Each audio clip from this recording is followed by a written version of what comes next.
Formación cardiopulmonar básica, ¿sí? Los objetivos de esta Profe, clase. Sí, perdón, hay chicos en lista de espera para entrar. a ver. Ya que le dicen trato, pues va apareciendo acá. Ah, sí, hay dos. Beletti y Colón. Ahí estamos, gracias. Me van avisando por ahí si alguno está, por favor. Bien, el objetivo de esta clase, sí, es la formación en soporte vital básico. Es aprender a reconocer elementos diagnósticos vinculados al paro cardiorrespiratorio. Y ustedes tienen una salvedad, y eso es lo que tienen que entender ustedes como alumnos del tercer año de medicina, de la carrera de medicina. Generalmente este tipo de formaciones la usamos para la comunidad, para lo que se dice personal lego. Lego es aquel que no tiene instrucción en ciencias de la salud, ¿no? Pero ustedes, insisto, van a ser futuro personal de salud, están en la mitad de una carrera. Entonces nosotros no nos podemos quedar únicamente, ¿sí?, con algunos conceptos de comprima fuerte y rápido, que son las normativas de AJA, que es lo que le enseñamos a la comunidad. Con ustedes hablamos un poco más, más en profundidad, ¿sí? Es decir, no le podemos enseñar ni lo que le damos a la comunidad porque no tendría sentido, pero tampoco todavía, y lo que falta, marco teórico, tampoco le podemos enseñar soporte vital avanzado. Así que lo hacemos de manera progresiva. Entonces lo que se busca con estas charlas y nuestra interacción en esta UABP durante defensa es adquirir conocimientos teóricos, técnicas, ¿sí?, y las habilidades necesarias para el tratamiento inicial de la parada cardiorrespiratoria en pacientes adultos, y esa es otra particularidad. Nosotros no abordamos la parte de pediatría porque eso lo ven en pediatría, ¿sí? Todo esto, ¿sí?, arranca con una definición.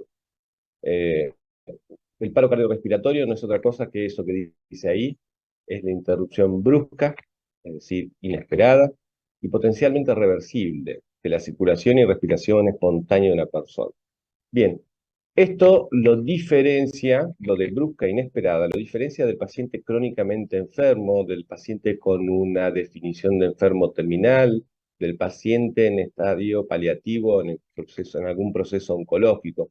Acá hablamos de una persona, sí, que eh, previamente está sin síntomas, sin signos y que transcurrido una hora, ¿sí?, se encuentra en paro cardiorrespiratorio, sin pulso y sin respiración espontánea. Eso es la definición de muerte súbita. A eso hacemos referencia en esta clase, ¿sí? Y potencialmente reversible, ¿por qué? Porque mientras no haya una verdadera muerte de las neuronas, todavía hay chances de, ¿sí?, recuperar a este paciente y que tenga un retorno de la circulación espontánea. Y esto se vamos a lograrlo a través de la RCP.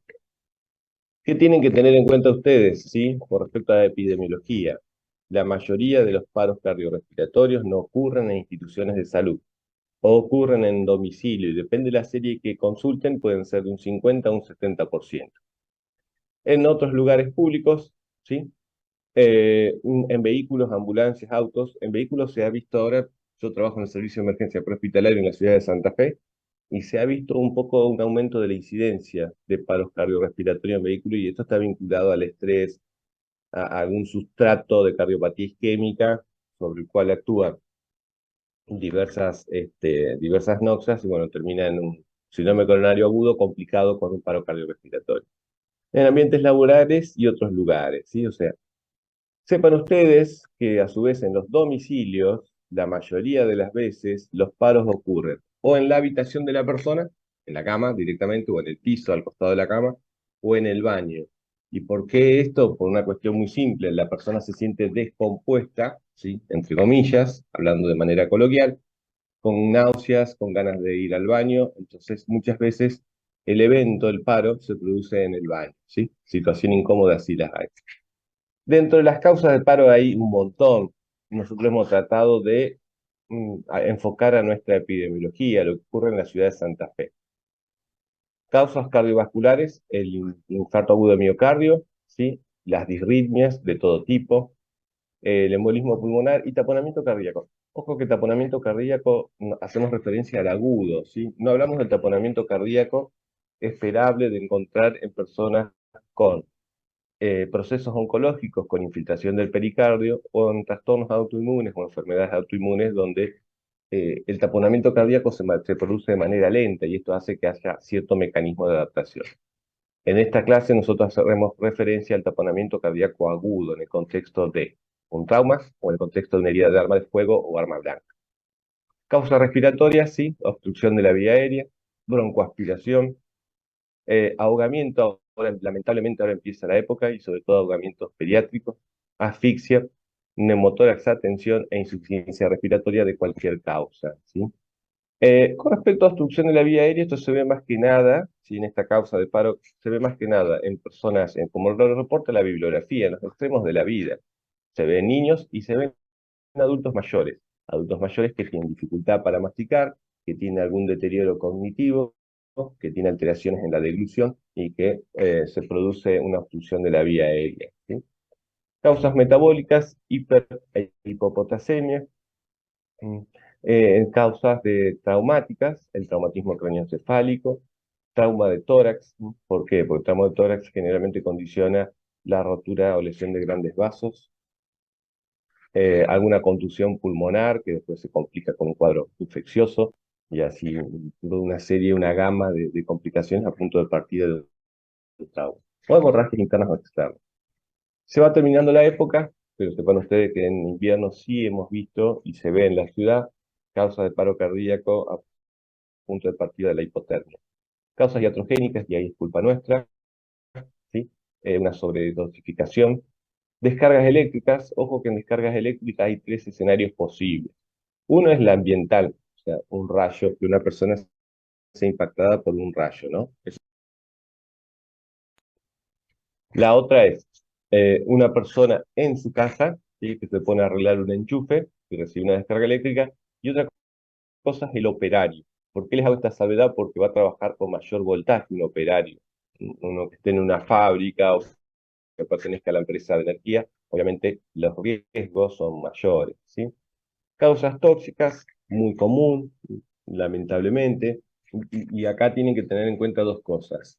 Por un lado, desde la pandemia, la afectación de la salud mental nos lleva a ver cada vez más intentos de autólisis, ¿sí? Y esto a través de la ingestión de pastillas, sobre todo. Nosotros le decimos ingesta medicamentosa.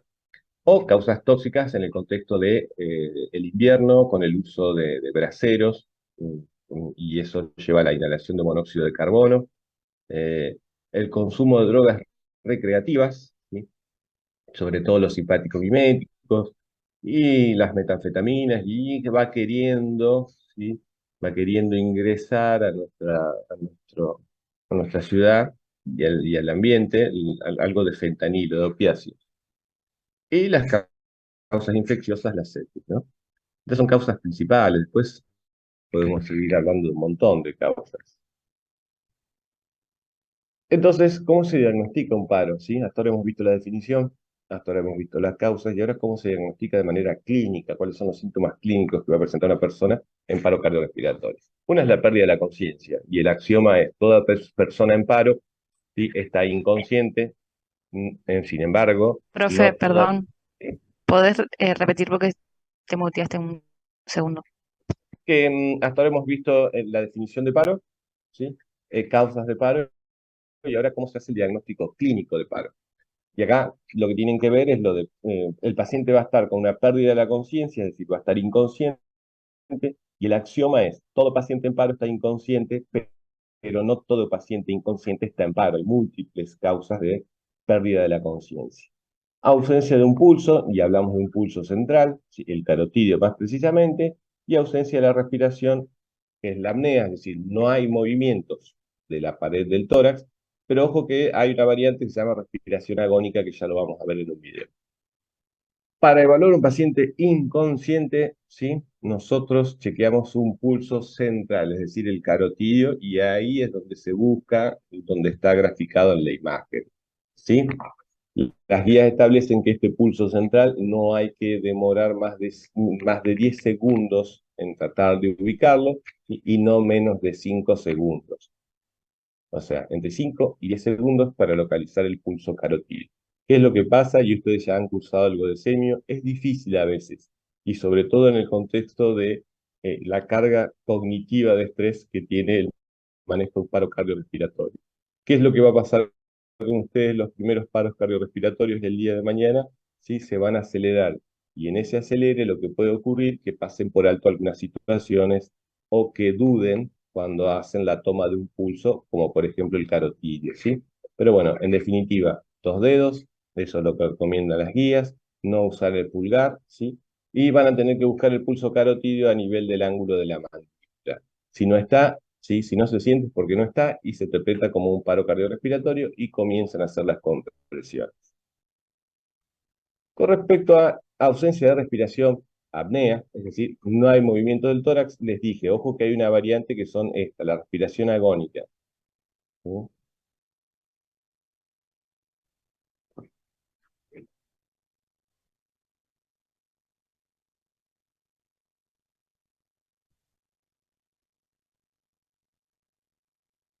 ¿Se escucha el sonido del video o no? No,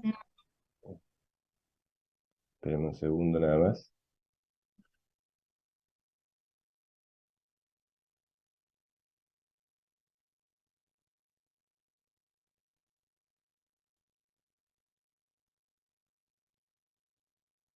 Díganme ahora.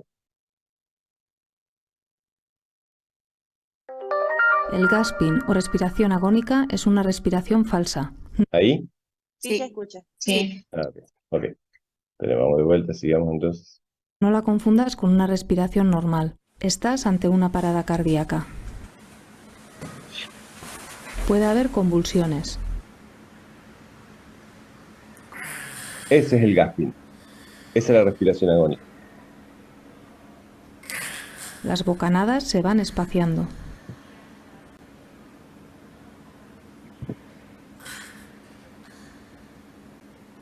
Inicia ¿Queda claro?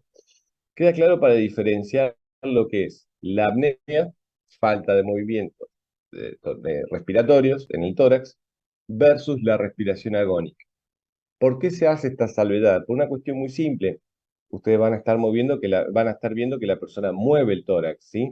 Entonces, ustedes podrían llegar a la conclusión errónea el gasping o respiración agónica. de que está respirando, y en realidad esto no es así, ¿sí? Eso se interpreta como una mala mecánica, no se interpreta como una respiración efectiva, ¿sí? Se dice que el paciente está en apnea. ¿Queda claro eso de apnea versus respiración agónica? Eso lo que está ocurriendo es un movimiento reflejo, ¿sí? De las neuronas del centro respiratorio que han sensado la hipoxemia por la falta de entrada de oxígeno al organismo e intentan, ¿sí? Meter algo de aire como se pueda. Cada vez, como dice ahí, ¿sí? Cada vez las pausas son mayores hasta que la persona termina en apnea. ¿Queda claro ese concepto? Profe, Sí. ¿es lo que se conoce como jadeo? Jadeo, van a encontrar de todo. Jadeo, ¿sí? Respiración Bien. agónica, gasping. Y en la jerga, ya como futuros personal de salud, van a escuchar que el paciente está boqueando. Eso es la jerga, eso está mal decirlo en un contexto académico, ¿sí? Pero sepan ustedes que van a escuchar así. Está bosqueando y hace referencia a boqueando como un pescado afuera del agua. Por eso les digo, ojo, que eso es jerga, eso es en la diaria, esos son los servicios de guardia. No vayan a decir en un examen está boqueando, queda claro, ¿no? Eso por un lado. Por otro lado, ustedes pónganse en el lugar de las víctimas o de las personas que si vos decís que está boqueando como un pescado afuera del agua, ¿sí? No le va a causar mucha gracia y es entendible, ¿no? Eso forma parte de la jerga, pero bueno, lo pueden escuchar de esa manera. Ustedes no hablen de boquear, ustedes hablan de gasping, respiración agónica, jadeo. ¿Queda claro? ¿Queda claro eso? Sí, profe, gracias. Bien. Tienen que ser más académicos. Después la jerga, después el día de mañana en la jerga, sí, ustedes se van a mirar con su compañero o compañera y van a decir, che, está boqueando. Sí, sí, eso lo hacemos después. Ya van a tener tiempo para eso. Bien, entonces, una vez realizado el diagnóstico de paro cardiorrespiratorio, tienen que empezar a actuar, ¿sí? ¿Y qué es lo que se hace? Se siguen las recomendaciones de distintas entidades académicas, como ser AJA, que es la Asociación Americana del Corazón, o el Consejo Europeo de Reanimación, ¿sí? Otra cosa, ya que estamos ahí viendo esa diapo, cuando uno hace la traducción desde el inglés, ¿sí? Al castellano, vieron que ellos usan mucho el resucitación. Bueno, no, nosotros acá hablamos de reanimación. En Argentina, ¿sí? Se habla de reanimación, no de resucitación, ¿sí? No resucitamos a nadie. ¿sí? Reanimamos con la intención de que la persona tenga un retorno de la circulación espontánea. Entonces seguimos las directrices de estas entidades académicas, ¿sí? La última actualización es en 2020, post pandemia, en octubre del 2020. La nueva actualización vendrá en el 2025, cada 5 años salen completas estas guías con actualización, con una particularidad. Desde el año 2017, lo que hacen estas entidades, todos los años actualizan un pequeño ítem, una parte de todo este tema que involucra a la reanimación, ¿sí? Así que lo más probable es que este año salga alguna actualización en octubre, noviembre de algún tópico en particular, ¿sí? Bien, entonces, ¿qué vamos a hacer? Reanimación cardiopulmonar, ¿sí? Y ahí van a ver que está puesto RCP y RCCP. ¿Por qué? Porque algunos autores hablan de que no solamente es reanimación cardiopulmonar, sino que también es reanimación cardio-cerebro-pulmonar. Esa es la disquisición desde el punto de vista semántico, ¿sí? Todavía no hay un consenso amplio sobre cuál es la forma más correcta para denominarlo. Pero sepan que existen las dos. Reanimación cardiopulmonar o reanimación cardio-cerebro-pulmonar, porque lo pueden ver de las dos maneras. Son aquellas maniobras, ¿sí?, que lo que van a buscar es reemplazar esa circulación y esa ventilación espontánea de esa persona que está en paro, ¿sí?, para buscar recuperar funciones cerebrales completas. Ese soporte vital básico, y sobre el cual vamos a trabajar en tercer año, ¿sí?, incluye RCP, llamada al servicio de emergencia y desfibrilación precoz. Hasta ese tópico vamos a trabajar nosotros. El RCP básico incluye compresiones y ventilaciones, ¿sí? Y ya antes que me lo pregunten, ¿sí?, porque lo han escuchado por ahí, no es que no se hacen más ventilaciones, ¿sí? La guía, eso fue una actualización del 2017. Lo que dicen las guías con respecto a ventilación, y cuando hablo de ventilaciones hablo de respiración boca a boca, lo que establecían es que si no sabías hacerlo o si no querías hacerlo porque se trata de una persona desconocida y tenés miedo de contagiarte algún tipo de enfermedad, no la hagas, ¿sí? Eso es lo que dice, pero no dice que no se hacen más las ventilaciones. Y del otro lado tenemos lo mismo, ¿sí?, el RCP básico más manejo de la vía aérea definitiva, la intubación orotraqueal, el uso de drogas y la desfibrilación con otro tipo de dispositivos, ¿sí? Este gráfico lo que hace, ¿sí?, es relacionar porcentaje de supervivencia o de sobrevida y tiempo, la variable tiempo. Las conclusiones que uno tiene que sacar es que sin hacer nada, la chance de sobrevida a los 10 minutos, ¿sí?, es cercana a cero. Eso en primer lugar. Y lo otro que tienen que sacar como conclusión es que dentro de los primeros 4 minutos, ¿sí?, el daño cerebral, fíjense que el daño cerebral, perdón, después de los 4 minutos empieza a ser mucho mayor, ¿sí? Y la chance de sobrevida va a empezar a disminuir. Y esto tiene que ver con la muerte neuronal.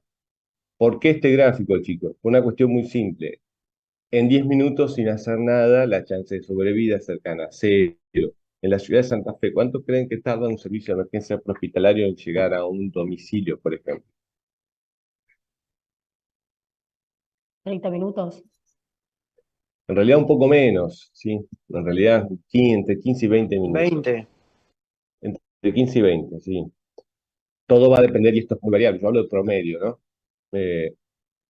Entonces ustedes, ¿sí?, y la gente, la comunidad en general, lo que tendría que hacer es maniobras de RCP y utilización de un DEA, si lo hubiera, si estuviera al alcance, en un intento de comprar tiempo, por decir de alguna manera, para este paciente, hasta que llegue un servicio de emergencia prehospitalario, medicalizado, obviamente, para poder hacer el soporte vital avanzado, ¿sí? Eso es lo que se busca, pero bueno, cuanto antes, lo que se busca es este tiempo, expandirlo, llevarlo más hasta que llegue un servicio de emergencias prehospitalario. Desde hace algunos años se incorpora este concepto, ¿sí?, que es el de cadena de supervivencia. Esto sepan dos cosas. Primero, que es un intento de ordenar las ideas en la cabeza, teniendo presente esto, la serie de pasos, ¿sí?, que uno debe seguir cuando quiere asistir a una persona en paro cardiorrespiratorio. Ese es un punto, ¿sí? Y el otro punto tiene que ver con que cada eslabón, ¿sí?, justamente está entrelazado con el siguiente y debe ser como un continuo la asistencia de las personas en paro cardiorrespiratorio. Hay dos cadenas de supervivencia, una extrahospitalaria y una intrahospitalaria. Y ya les voy a aclarar por qué. Hasta el año 2015 se ponía mucho énfasis en la extrahospitalaria, ¿sí? Todo para la comunidad, lo que se tenía que hacer, enseñar a la comunidad a hacer compresiones, usar DEA. Y los estudios han demostrado que, que se había perdido un poco el foco en la reanimación intrahospitalaria. Cuando hablo de intrahospitalario, hablo de intranosocomial, puede ser un hospital o puede ser un sanatorio. Entonces, desde el año 2015 se agrega también la intrahospitalaria.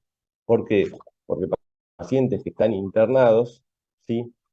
Se ha demostrado a través de diversos estudios que cuando presentan una situación clínica de paro cardiorrespiratorio, 24 horas antes, entre 8, perdón, y 24 horas antes, esos pacientes han empezado a mostrar alteraciones a nivel clínico, ¿sí? Por ejemplo, una tendencia a la bradicardización, le decimos, ¿sí?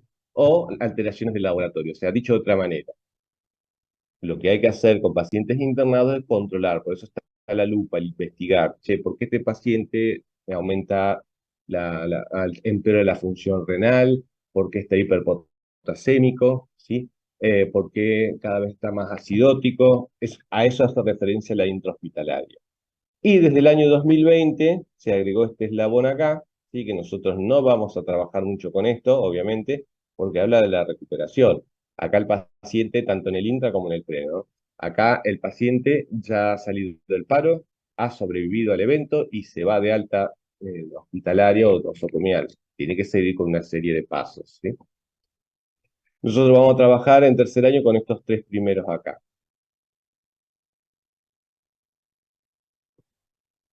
Sepan ustedes que hay una cadena de supervivencia para ¿cómo es? La población pediátrica y también para los ahogados, ¿sí?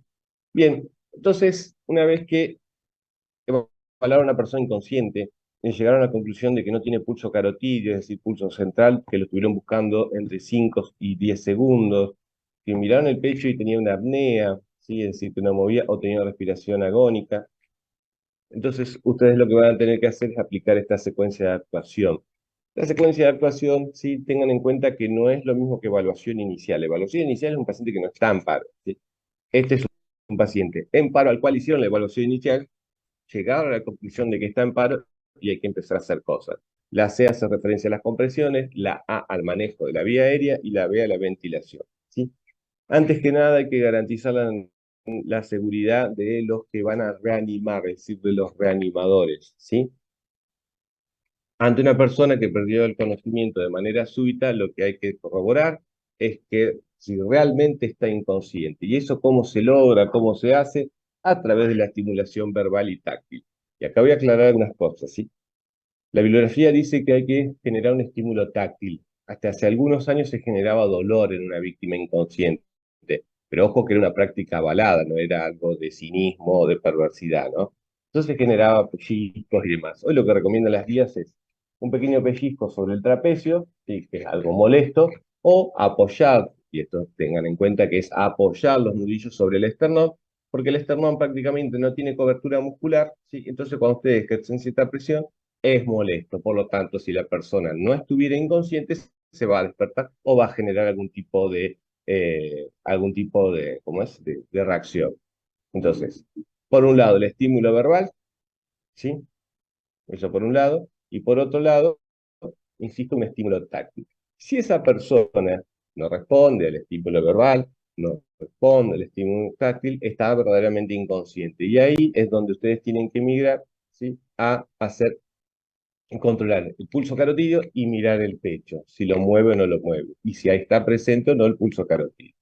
No tiene pulso carotídeo, no responde, lo que van a tener que hacer es compresiones torácicas. Esto lo vamos a ver más que nada en los talleres, ¿sí? Vamos a trabajar con cada una de las comisiones. Creo que a partir de la semana que viene, todavía no me avisaron bien de coordinación. Pero bueno, se apoya la mano dominante, el talón, sobre el centro del pecho de la víctima, y esto ténganlo en cuenta para el taller. Si hablamos que la compresión hay que hacerla a nivel del centro, ¿sí? Del pecho, ¿no? Da lo mismo que ustedes se coloquen a la izquierda o a la derecha del paciente. ¿Por qué se los aclaro? Porque nosotros vemos, ¿sí? Como docentes, una asociación ilícita mental que como el corazón está a la izquierda, hay que ponerse a la izquierda del paciente para hacer compresiones. No. La compresión se hace sobre el esternón, es equidistante, a la izquierda, a la derecha, así que pónganse de cualquiera de los dos lados, ¿sí?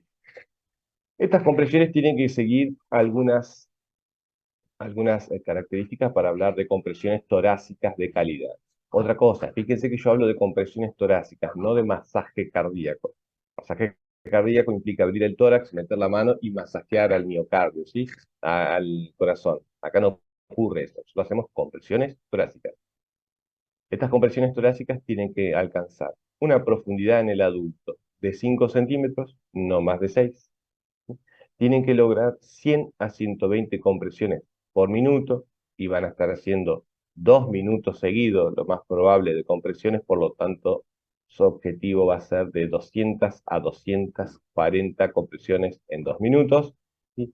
Tienen que permitir, tienen que lograr no solo alcanzar los 5 centímetros, no más de 6, sino que también tienen que permitir la reexpansión del tórax entre compresión y compresión. ¿Queda claro hasta ahí esos detalles técnicos?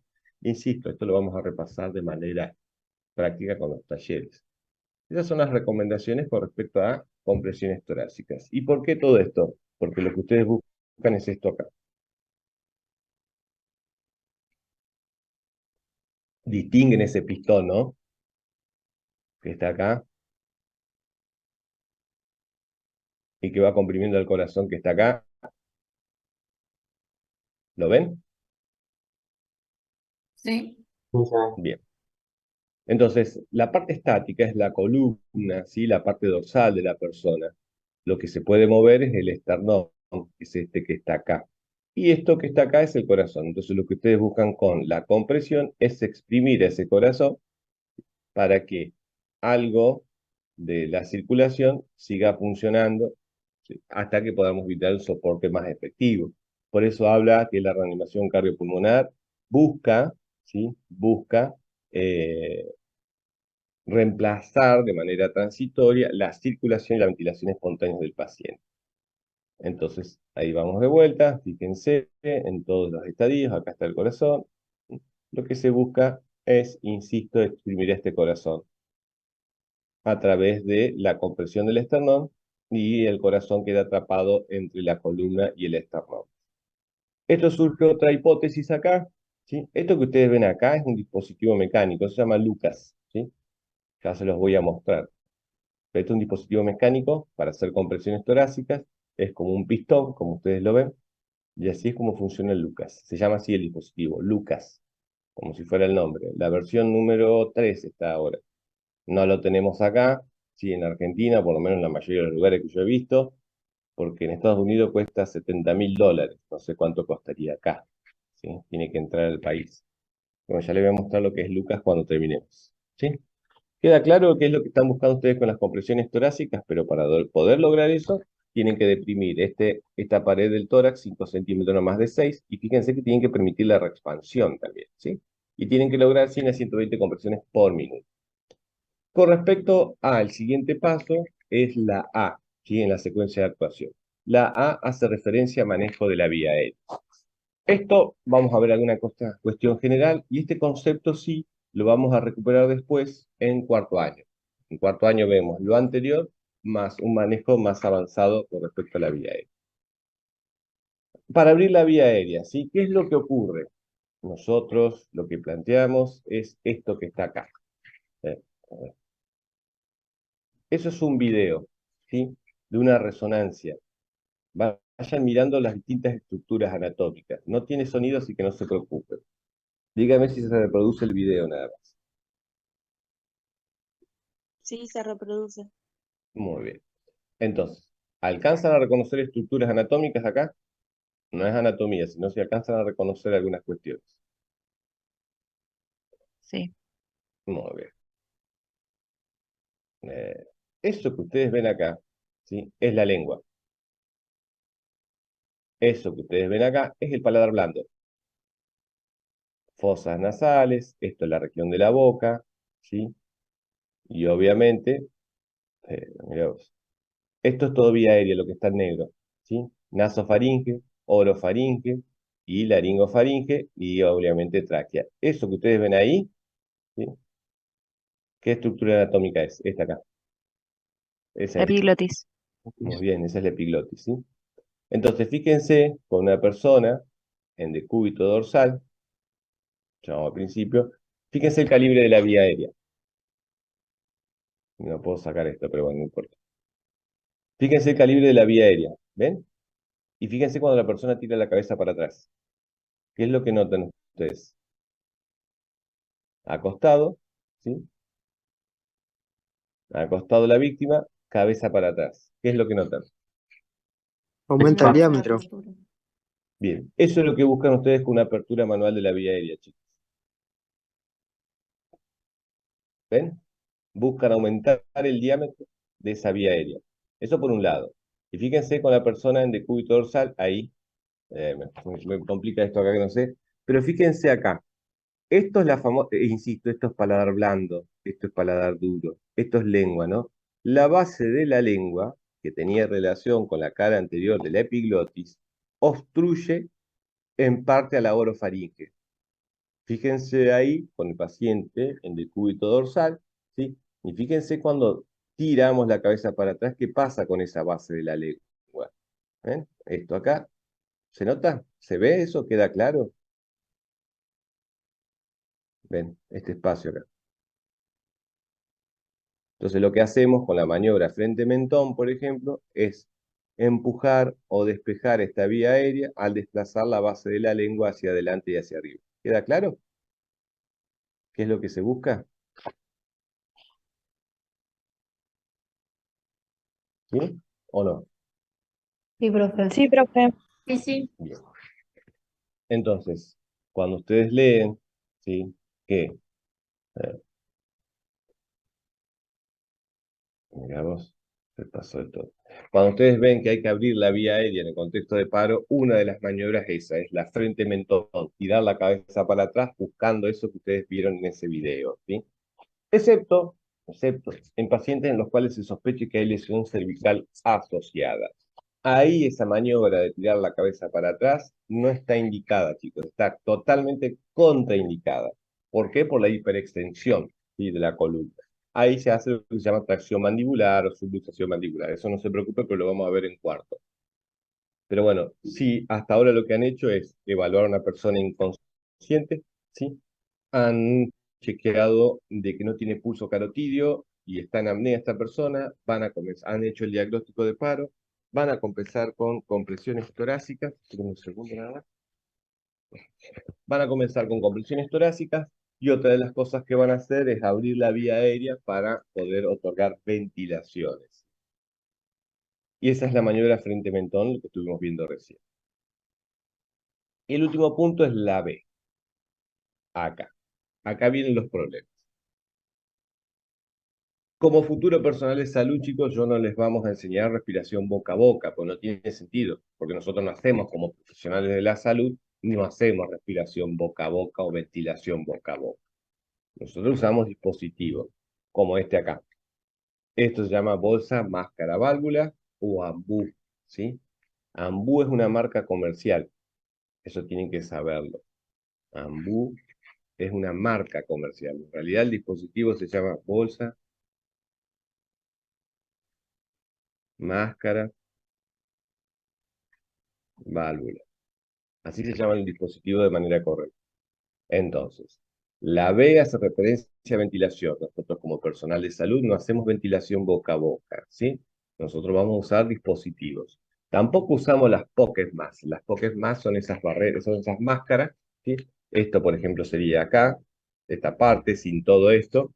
Las Pocket para hacer una interfase entre el paciente y mi vía aérea, ¿no? Tampoco usamos eso. Nosotros usamos este tipo de dispositivos. Se llaman bolsa, máscara, válvula. En la jerga, otra vez, ¿sí? Se habla de AMBU, pero AMBU es una marca comercial, ¿sí? Es más, nosotros hemos inventado la jerga, el ambucear, el verbo ambucear, quiere decir usar el AMBU. Lo que tienen que entender ustedes y recuperar algún concepto y recordarlo es, ¿se acuerdan lo que es fracción inspirada de oxígeno? ¿Alguno de ustedes se acuerda? fracción inspirada de oxígeno.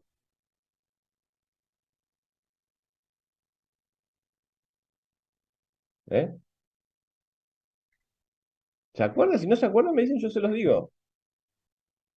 Es el ¿Se volumen No, acuerdan? profesor, no me acuerdo. que entra en cada Bien, inspiración. muy bien. Entonces, en la jerga se habla de esto, phi o 2. Ustedes me van preguntando, chicos, yo no tengo drama. Es más, si interactúo y me preguntan mucho mejor, porque si no me duermo. Fracción inspirada de oxígeno. Nuestra FiO2 de cualquiera de nosotros que estamos acá en este Zoom, en este preciso instante, es el 21%. ¿Alguien sabe lo que significa eso?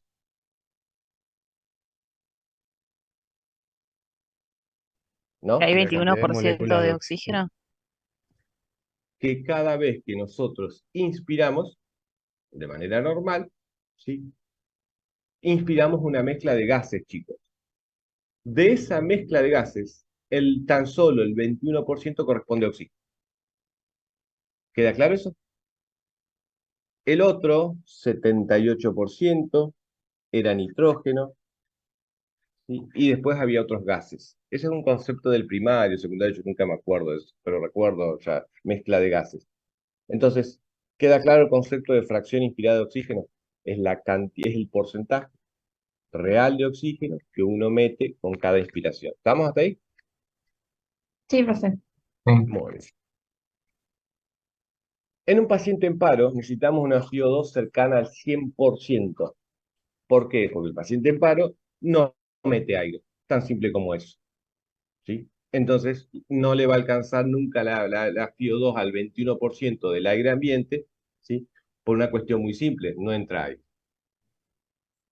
Ya que estamos, porque por ahí, estas cosas no las han visto, chicos, fracción inspirada, oxígeno, eso no pregunto, ¿no? Desde el desconocimiento, ¿no? Lo dimos como presión parcial el año pasado. Ah, no, pero ese es un concepto gasométrico en la arteria. Es cuando tenés sangre. Pero bueno, ¿ustedes escucharon una vez la palabra oxígeno, las palabras oxígeno suplementario? Así, oxígeno suplementario. ¿Han leído? No. No. ¿No ninguno? ¿En alguna bibliografía? No. No, Bueno, yo tampoco. para No, que yo sepan, tampoco. ¿qué quiere decir suplementario? Que están suplementando algo. ¿A quién están suplementando? A la FiO2 del aire ambiente. Por eso se le pone oxígeno a los pacientes, en un intento de suplementar la FiO2 aire ambiente que no le alcanza. ¿Se entiende eso? Sí. Bien. Primer punto. Segundo punto. Insisto, nosotros en el contexto de un paro cardiorrespiratorio y ustedes como futuro personal de salud tienen que garantizar una FiO2 cercana al 100%. Es decir, que todo aquel aire que ustedes van a meter a través de este tipo de dispositivos en el paciente tiene que ser todo corresponder a oxígeno. Para eso, distintos dispositivos, como por ejemplo la bolsa máscara válvula, ¿sí?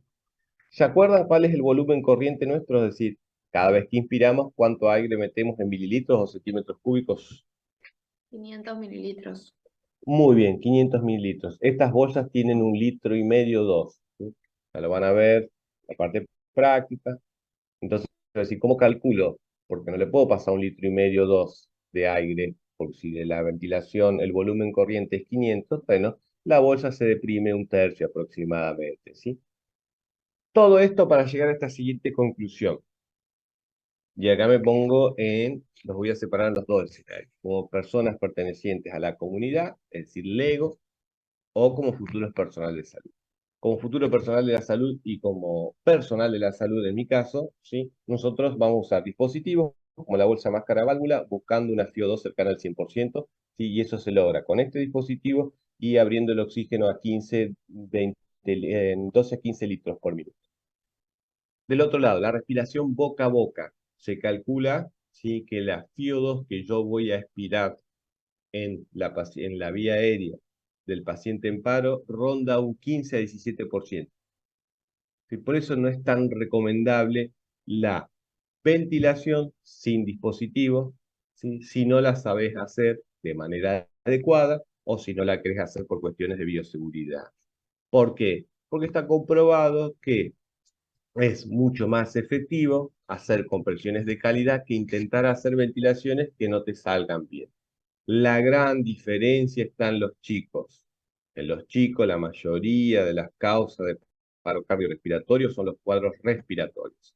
En los chicos sí está indicado, y ellos van sabiéndolo porque es una disquisición importante, en los chicos sí está indicado hacer ventilaciones y compresiones, porque la causa de su paro cardiorrespiratorio, ¿sí?, es de causa respiratoria, por lo menos de manera primaria, ¿sí? Bien. Entonces, hasta ahora, insisto, han hecho el diagnóstico de paro, han empezado con compresiones torácicas con lo que venimos hablando, han hecho una apertura manual de la vía aérea a través de la maniobra frente mentón, totalmente contraindicada en pacientes con sospecha de lesión cervical, ¿sí? Y van a empezar a ventilar con dispositivos, ¿sí? Esto lo vamos a ver después, pero bueno, le quería mostrar, ¿sí? Desde el COVID necesitan 2 operadores para operar este dispositivo. ¿Por qué? Porque este que está acá, con sus 2 manos, lo único que hace es sellar la máscara y el otro va a tener que apretar la bolsa para hacer el famoso 32, ¿sí? Antes lo podíamos hacer de manera sola, de un operador solo. Y después, en el eslabón de la cadena de supervivencia, el primero era un telefonito, ustedes llamaban a un servicio de emergencias, ¿sí?, ante una persona inconsciente, ni hablar si está en paro. Comenzaban con compresiones, las manitos era el segundo eslabón, y el tercer eslabón es el DEA, ¿sí?, que era un corazoncito con una especie de descarga. El DEA es un aparato, ¿sí? Y acá es donde vamos a trabajar nosotros en tercer año en esta UAVP Defensa. Evaluación de pacientes, diagnóstico de paro, compresiones torácicas de calidad y utilización del DEA. Todo lo que es apertura de la vía aérea y ventilación la veremos en cuarto, recuperamos en cuarto. El DEA es un aparato, chicos, ¿sí? Fíjense, como todo aparato tiene un botón de encendido y un botón de descarga. Este botón de encendido, apenas está en el DEA, tenés que obviamente apretarlo para que se encienda, si no, no se va a encender. Primer punto. Segundo punto, este botón, ¿sí?, que está acá, que habla de shock, casi todos los DEA están identificados de la misma manera, con un botón naranja o rojo, ¿sí?, con una señal de alerta, eso es lo que busca, ¿sí?, que en condiciones de inactividad, ese botón, por más que lo aprieten, no va a pasar nada. Cuando este botón se ilumina y empieza a hacer un parpadeo intermitente y todos los modelos son iguales, y a eso agréguenle una señal auditiva, ahí es donde ustedes van a apretar para hacer un disparo, ¿sí? Estos DEAs trabajan con estas cosas que están acá, que son los partes. Los partes son de uso único, vienen en sobres sellados, en condiciones estériles, ¿sí? Y fíjense que tienen ayuda cognitiva de dónde tiene que ir ubicado, ¿sí? Uno va ubicado acá, debajo de la mamila izquierda, y el otro va ubicado a nivel infraclavicular derecho. En la facultad hay un DEA, ¿sabían eso, no? ¿Sabían que en la facultad hay uno? Sí, profe, en el Bueno, pasillo. muy bien, ese de color naranja, por ejemplo, es otro modelo. Muy bien, ¿qué es lo que hace el DEA? Y ahí les muestro este video y vamos a ver si puedo compartir otra vez el sonido. Un minuto más.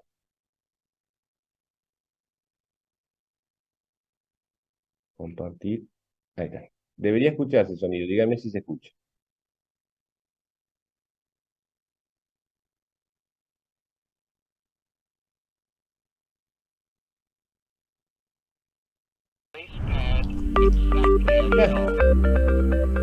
Sí, se escucha. El propósito de este video es ayudarte a comprender cómo funciona un DEA, desfibrilador externo automático. La tira de ECG, electrocardiograma, que vas a ver, es de la misma oportunidad en que se le salvó la vida a Steve. Una persona real, quien está viva el día de hoy, gracias a un DEA y a la intervención de buenos samaritanos quienes tomaron acción. Tan pronto como enciendas el DEA, la máquina comenzará a hablarte. Sigue las instrucciones de voz. En tanto que las almohadillas hayan sido colocadas, el DEA te instruirá a permanecer alejado y a no tocar al paciente mientras que hace un ECG del corazón. El DEA está diseñado para determinar si el corazón está en un ritmo normal o si necesita un electroshock. En este caso, el corazón está en fibrilación ventricular, el ritmo más común cuando alguien experimenta paro cardíaco repentino. Nota cómo el corazón no está palpitando efectivamente. Tiene actividad eléctrica, pero está descoordinado. El corazón parece estar temblando como gelatina. Cuando está en este ritmo, puedes ver que el corazón no está bombeando efectivamente ninguna sangre. Este ritmo es letal y debe ser detenido. Cuando el DEA lee un ritmo desfibrilable, el DEA te instruirá a presionar el botón para administrar un electroshock, o algunos DEA son automáticos y administran un electroshock a la persona automáticamente. En este Bien. Ahí han seguido un poco el relato.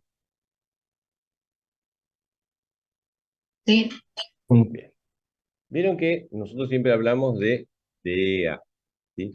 El DEA significa desfibrilador externo automático. Bueno, en realidad, lo correcto sería hablar de DESA, por lo menos en la mayoría de los casos, en la mayoría de los dispositivos, ¿sí?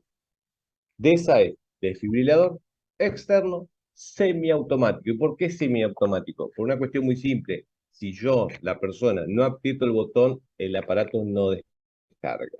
La confusión con esto viene, chicos, de que al inicio eran todos DEA, desfibriladores externos automáticos. ¿Sí? Después, pero porque estaba diseñado con una lógica de que lo maneje el personal de salud. Después se le hacen adaptaciones, ¿sí? Y lo puede usar cualquiera, el que pase por la calle en este preciso instante, ¿sí? Por más que no tenga formación en ciencias de la salud. Entonces, lo correcto digo porque en algunos lugares van a ver que dice la palabra DESA. DESA es desfibrilador externo semiautomático, ¿eh? Eso lo quería aclarar. Pero bueno, sigamos viendo lo de Steve. Ya me cambió.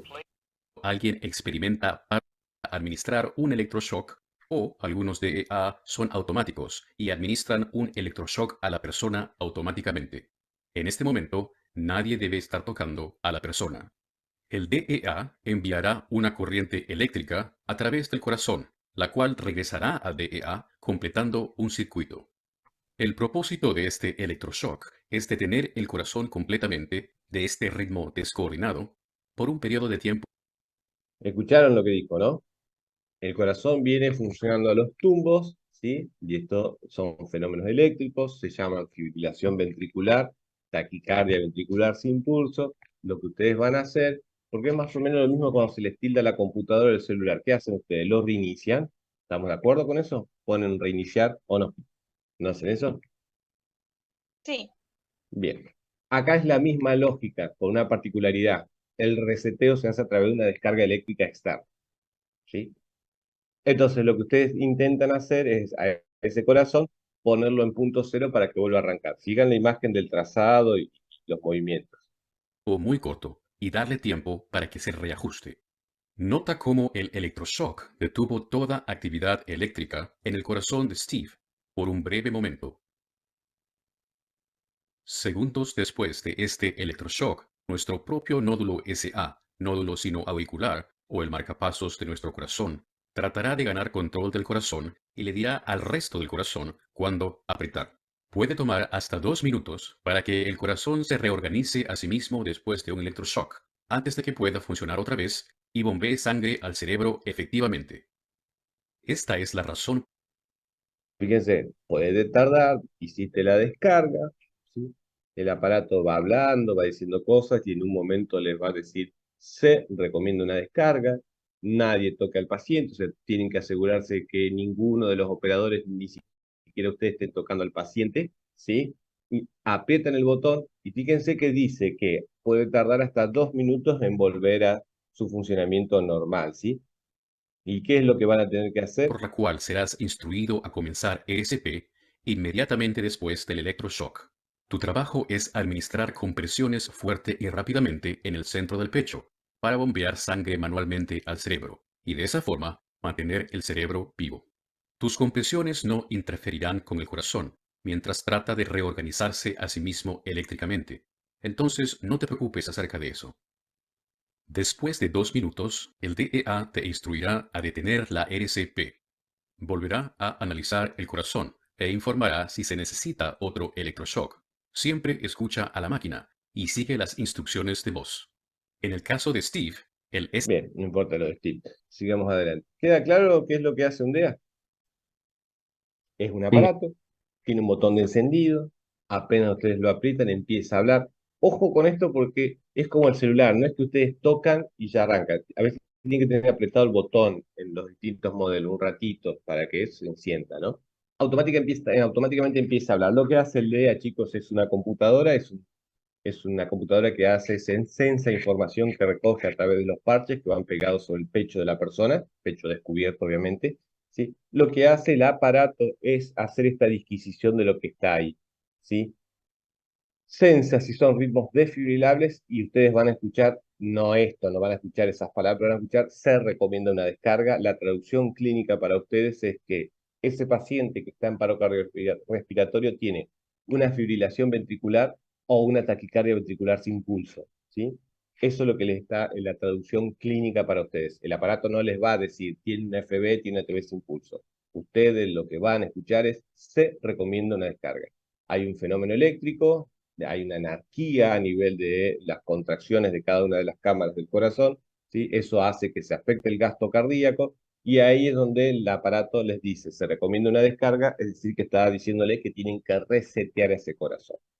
Si el aparato les dice, no se recomienda una descarga después de haber censado, es porque pasan dos cosas. Por un lado, ¿sí? Que hay ritmos no desfibrilables y la conclusión para ustedes, ¿sí? Es que, bueno, este paciente o tiene una actividad eléctrica sin pulso o tiene una asistolia. Esa es la primera opción. Ahí son fenómenos mecánicos, la verdad que la injuria eléctrica, la descarga eléctrica, perdón, no tendría ningún sentido. O, ¿cuál sería la segunda opción? Donde el DEA les diría a ustedes, no se recomienda una descarga. Piensen, sentido común. ¿Estén mal puestos los parches? Mm, mm. Eso te va a Cuando hay avisar, Lautaro. pulso, Cuando cuando hay está mal ritmo puesto los sinusal. cuando salió del paro, perfecto. Pero vamos por parte, Lautaro. Cuando están mal puestos los parches, el aparato te lo dice. Chequear los parches, porque no está censando. Eso por un lado. Por otro lado, es verdad lo que dice Oriana, creo que fue la que contestó, ¿sí? O sea, repasando los conceptos. Cuando está en la columna de la izquierda y ustedes escuchan en el DEA se recomienda una descarga, se recomienda una descarga. Y ese paciente es portador de una FB o una TB sin pulso. Que el aparato no reconoce entre uno y otro. Del otro lado, ¿sí? Les va a decir, no se recomienda una descarga, hay dos opciones. Una, la que acabamos de hablar, que el paciente sea, en este momento tenga una actividad eléctrica sin pulso o una sistolia, o que haya salido del paro.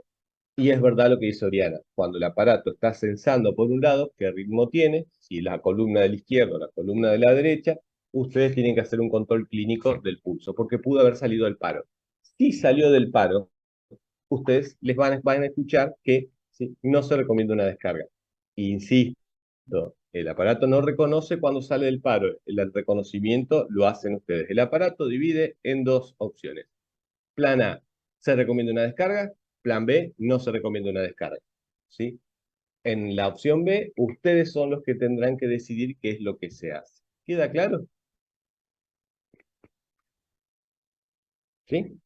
Sí. Y bueno, ahí terminamos. Muy bien. Hasta acá. ¿Alguna duda, pregunta, algo? De lo que vimos hasta acá, no me empieza a preguntar, ¿y qué pasa en el paro cardíaco traumático? Que no es tema para acá. No es el momento todavía para ustedes, ya lo veremos más adelante. ¿Alguna Profe, pregunta, duda? yo tenía una pregunta. Cuando estamos, o sea, cuando actuamos contra un paro respiratorio, ¿se priorizan entonces las Antes, compresiones torácicas? sí. Se prioriza, o sea, y después la apertura de la vía aérea. Me refiero, si somos una sola persona, digamos, ¿se prioriza la compresión o la apertura? Bien. Si sos una sola persona en un contexto prehospitalario, porque en el intra, y esto está buena la pregunta, gracias Tomás, en el intrahospitalario, para que empiecen a tener dimensión de lo que van a hacer ustedes el día de mañana, chicos. En el contexto intrahospitalario ustedes nunca van a estar solos. ¿Por qué estarían solos asistiendo a una persona en paro? O sea, ¿se entiende eso ya sea en un hospital o en un nosocomio? ¿Cómo estarían trabajando solos? No van a estar solos. ¿Queda claro eso? En el contexto prehospitalario, tampoco como trabajando. Sí puede ser como cualquiera de nosotros que vayamos caminando ahora en este preciso instante por Boulevard o la Costanera y se desplome a alguien súbitamente, lo evaluamos, llegamos al diagnóstico de paro y es como dice Tomás. Sí, Tomás, lo que vas a hacer si estás solo, o si tu alma, lo que vas a tener que priorizar son las compresiones. Perfecto, gracias. Lo que haces, mientras tanto, con el celular, llamás al servicio de emergencia, 911, 107, ¿sí? lo pones en altavoz mientras te contestan del otro lado. Es más, del otro lado te tendrían que estar enseñando o estimulando a que hagas las compresiones. Perfecto, gracias. De nada. ¿Alguna otra pregunta? Profe, una pregunta. Sí, sí. ¿Dijo ubicados los parches? ¿Cómo? ¿Dónde dijo que iban ubicados Ah, los... bien, parches. Parches son, acuérdense, son de uso de algunas características. Son de uso único, vienen cerrados, en condiciones estériles. Se abren una vez, se usan una vez y se tiran, no se pueden reutilizar. Les voy a contar una infidencia. Al principio, cuando eran tecnología nueva, no lo sabíamos usar, y me incluyo para no decir dónde. No lo sabíamos usar, ¿sí? Entonces había compañeros que iban a un paro, por ejemplo, colocaban los parches y después los recuperaban. Entonces cuando vos ibas a tomar la guardia, ¿sí? Los parches estaban abiertos, la bolsita, los parches pegados en sí mismos, ¿sí? entre los dos, y restos de vellos, ¿sí? O sea, habían ido a pegarlo, lo habían despegado y lo habían guardado para reutilizar. No, ese es un concepto erróneo, ¿sí? Hay parches para adultos, hay parches para pediátricos, ¿sí? También para niños. ¿Pueden usar parches de adultos en pediátrico? La respuesta es sí. ¿Se puede usar parches de pediátrico en adultos? La respuesta es no, no tiene sentido. ¿Queda claro eso? Sí. Bien. Lo que vos me preguntabas, ¿sí? Hay distintas maneras, chicos, o distintas ventanas donde pegar los parches. Pero la más común es la anterolateral izquierda, se llama así. Lo que van a hacer es el parche derecho, o al que está a la derecha de la persona, es paraesternal derecho, infraclavicular. ¿Me seguís ahí? Creo que José me había preguntado. Sí. Bien. Y del lado izquierdo es inframamilar izquierdo. Esa es la ventana que generalmente se usa, anterolateral izquierda. En los pediátricos, chicos, en los pediátricos se usa un parche adelante y el otro atrás. Y esto tiene que ver con el tamaño de la caja torácica, que si vos lo pusieras uno al lado del otro, no tendría recorrido la energía. ¿Mm? Sepan ustedes también que los DEA no se usan en menores de 1 año. ¿Ah? Gracias. De nada. ¿Alguna otra pregunta? ¿Duda que haya quedado hasta acá? Profe, ¿cuántas veces se podría hacer los ciclos estos del DEA con las compresiones?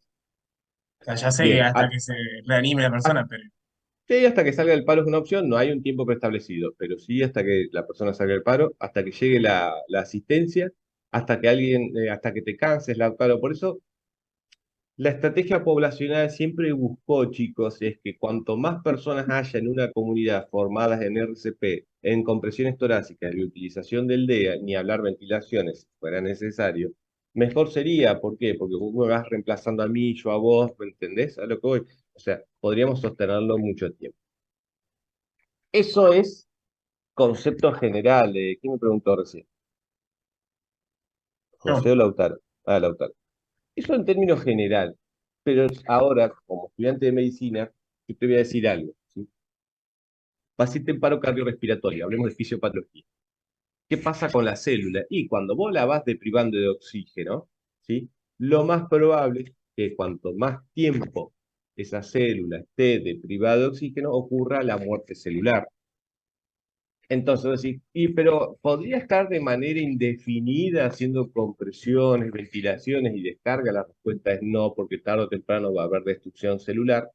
Entonces, las chances son cada vez menores de sobrevida. ¿Se entiende? Bien, perfecto. Profe, yo Profe, Ahora, vos me preguntame un segundo, te termino de contar a Lautaro. Ahora, vos me decís, Lautaro, sos equipo de salud en el intro prehospitalario, ya como médico o médicas a cargo de ustedes, ¿sí? ¿Cuánto podemos llegar a estar reanimando ahí en promedio? Entre 30 a 40 minutos. Pero con otras cosas, con drogas, hacemos otras cosas.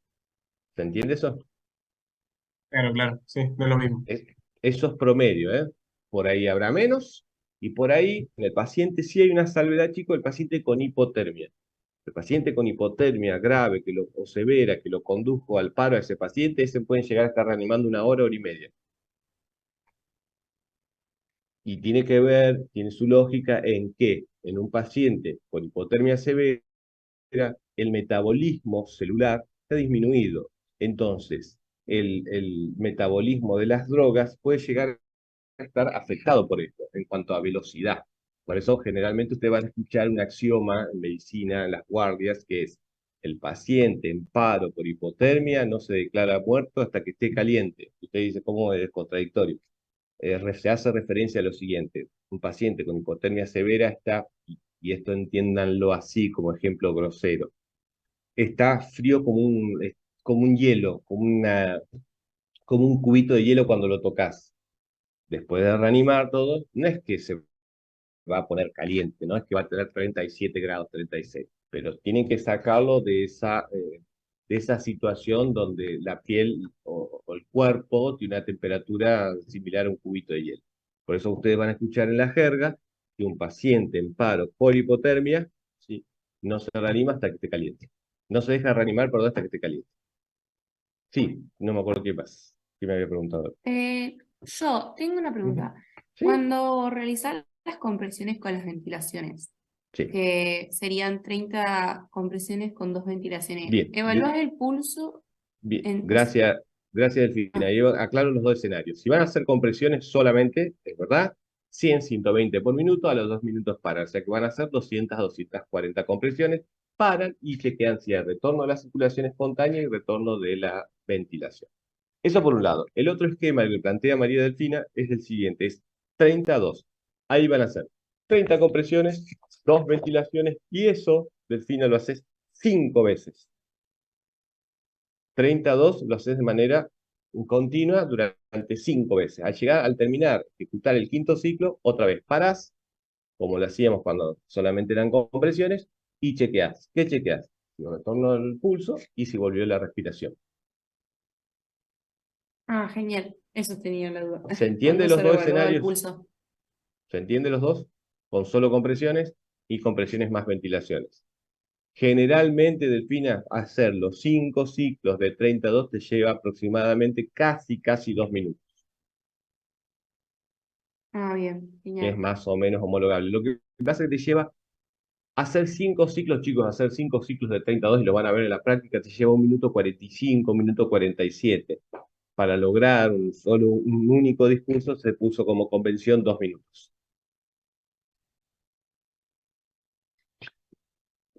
¿Alguna otra pregunta? Yo Sí, tengo profe, yo. Sí. Dale, Greta. Perdón. No, no, dale, Sofía. Pía. Bueno, era más que nada con respecto a la colocación de los parches en un Sí. adolescente que tiene 12 o 13 años. O sea, ¿se considera pediátrico o se considera ya adulto? Bien, los esquemas, lo que establece Guía AJA no establece una edad. Lo que sí dice Guía AJA para diferenciar adultos de niños o adolescentes de niños es la aparición de signos de pubertad. No me acuerdo qué utopía. Sí. Bien, no pone un punto de corte en cuanto a edad porque dice que eso es muy variable de persona a persona. Entonces lo que dice es de pubertad, de aparición de signos de la pubertad, de ahí para adelante, igual que en un adulto, ¿sí?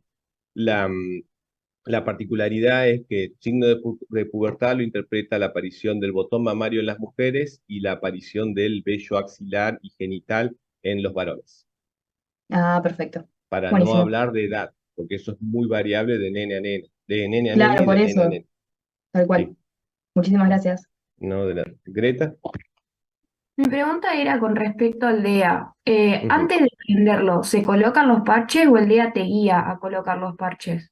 Bien, depende de cuánto. Si estás sola, sí, lo primero que vas a tener que hacer es prenderlo, ¿sí? En realidad, Greta, depende del entrenamiento que tengas. Si vos es la primera vez que vas a usar un DEA, lo vas a traer, lo vas a aprender primero porque no lo conoces. Si vos ya traes entrenamiento, y por eso es tan importante las capacitaciones, no tanto acá, no hablo de lo curricular, hablo de lo extracurricular. Por eso es tan importante las capacitaciones y demás, porque vos ya estarías familiarizada con tu equipo, entonces vos ya sabés los pasos que va a seguir, ¿sí?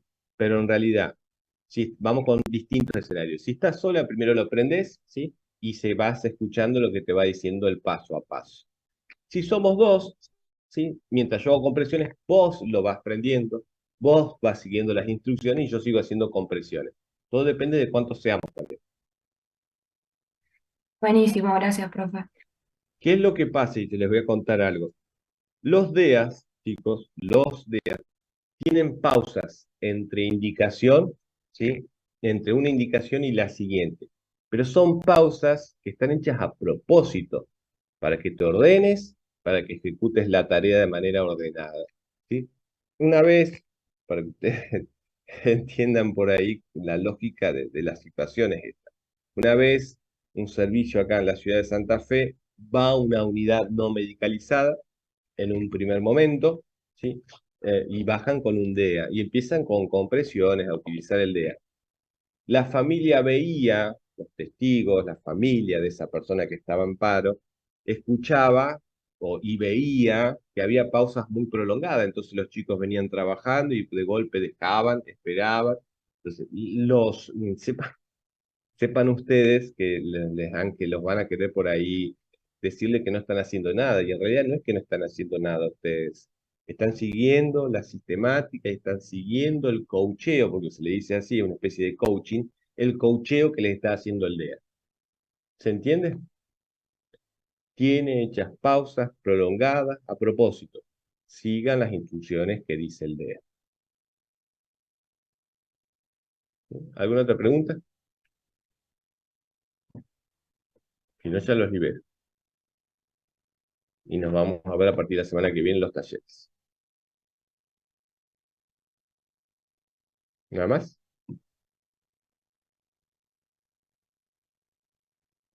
¿Listo?